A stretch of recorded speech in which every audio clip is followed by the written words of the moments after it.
Hello, pakinggan natin ang mensahe ng isang abogado na batikan sa batas.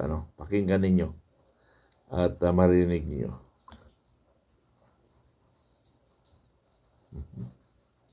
Personalize na yung lahat ng mga ayuda doon na ginawa ni... Ako, Diyos ko. Nagsimula na naman ng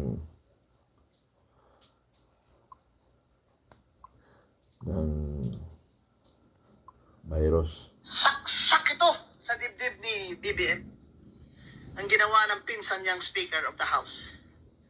Sa pagmamadali nilang talagang tanggalin si VP Sara para wala na siyang kalaban sa 2028, ay lahat ginawa nilang basta mapadali lang. Kaya ngayon,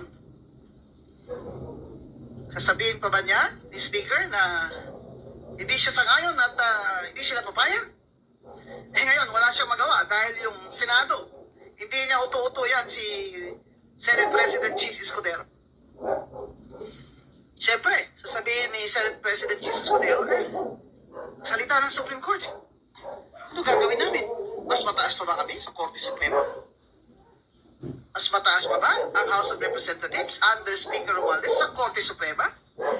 BBM, kasalanan po ito lahat ng inyong pinsan.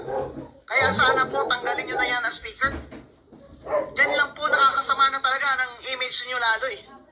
Kasi lahat ng ginawa niya, simula pa dun sa budget na institutionalize na yung lahat ng mga ayuda dun na ginawa niya. Okay. Pakinggan natin. Mayroon isang magandang pakinggan ninyo. Ito. Para masayang kayo, para mapakinggan kayo ito.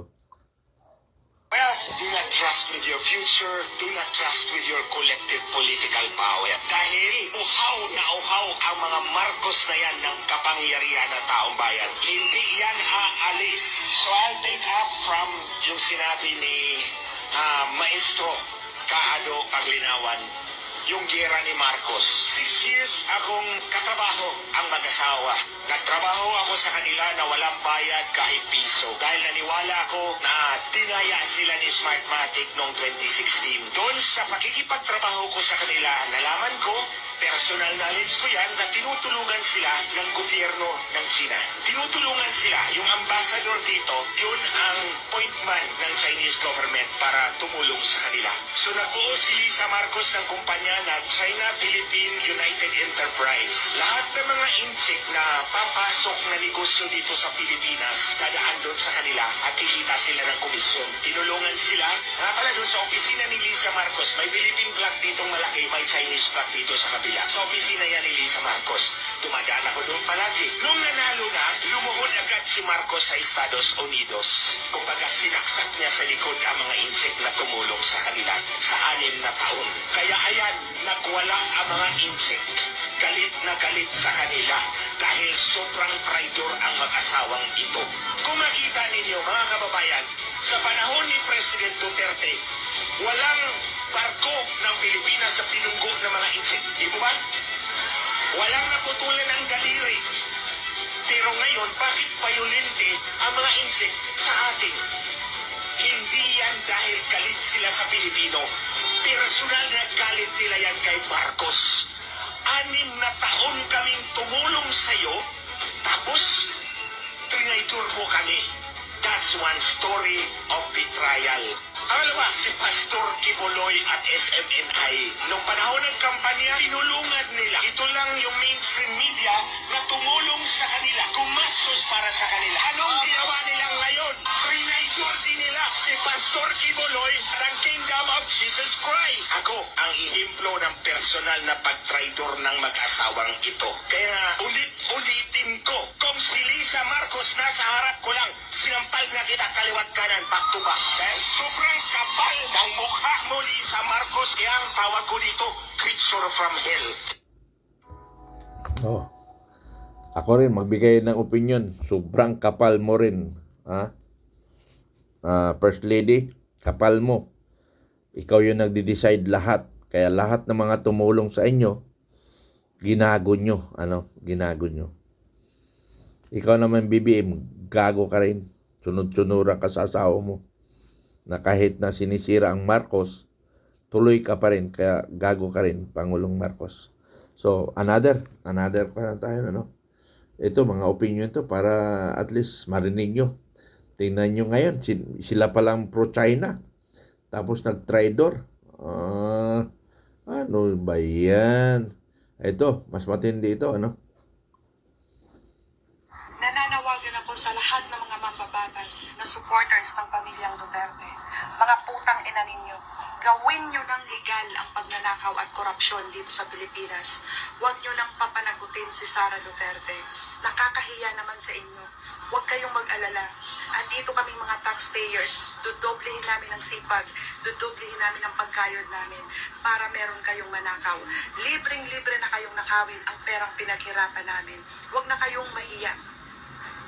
Mahiya kayo sa pamilya ninyo na walang makain. Huwag nyo na kaming isipin. Taxpayers lang kami. Libre nyo nang nakawin ang pinagpagura namin, mga putang ina ninyo. Nananawagan ako. Ano? Ito yung babae nagsalita. Ito yung sinasabi kong mga bulag at bingi. Ano?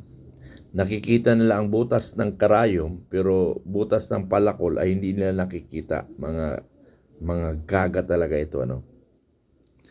Sige, nakawin nyo. Hay, apo. Yung 125 million kasi, mga kaibigan, ano? Yung 125 million, ibinigay yan sa bahagi ng confidential fund ni Marcos na 4 point something billion. So, binigyan si Inday Sara para may magamit siya kasi nga ayaw siyang bigyan ng intelligence fund ng Congress. Kaya mismo si Marcos ang nagbigay. Ngayon, binigyan lang ng 11 days na dapat within 11 days, maubos yung kagad yung pera. Kasi kung hindi, ibabalik sa National Fund. So, yun pala, pain. Kaya pinakalandakan nila na within 11 days, naubos yung 125 million. So, madali talagang maubos yun. Kasi national leader siya eh. Ilan ba ang intelligence unit ng Pilipinas? Bibigyan niya lang ng tagi-1 milyon, ubos kaagad yun sa dami ng intelligence unit, ano? Para mag-feedback sa kanya. At saka sa kuha, na clear naman siya eh. Kaya itong babae nagsalita kanina, ito yung sinasabi kong bulag at bingi. Ano?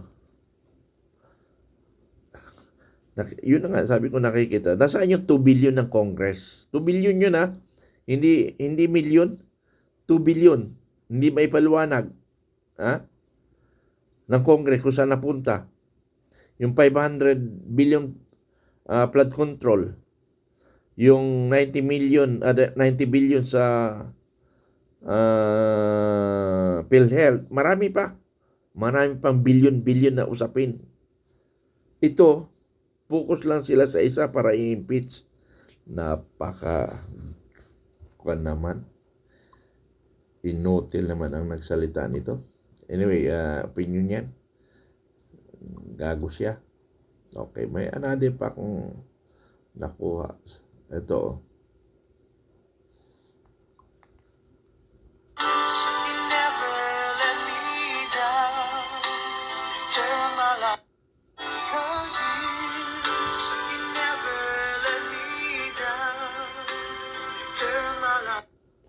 So, napayak siya dahil unconstitutional talaga ang impeachment na kinatigan siya ng Supreme Court, ano. So, mayroon pa tayong ipapakita, kaya nga lang tingnan natin kung magpa-plus, ano.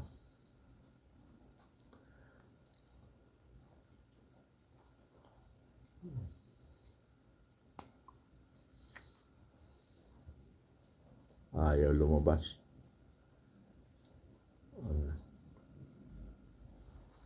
Ayaw lumabas.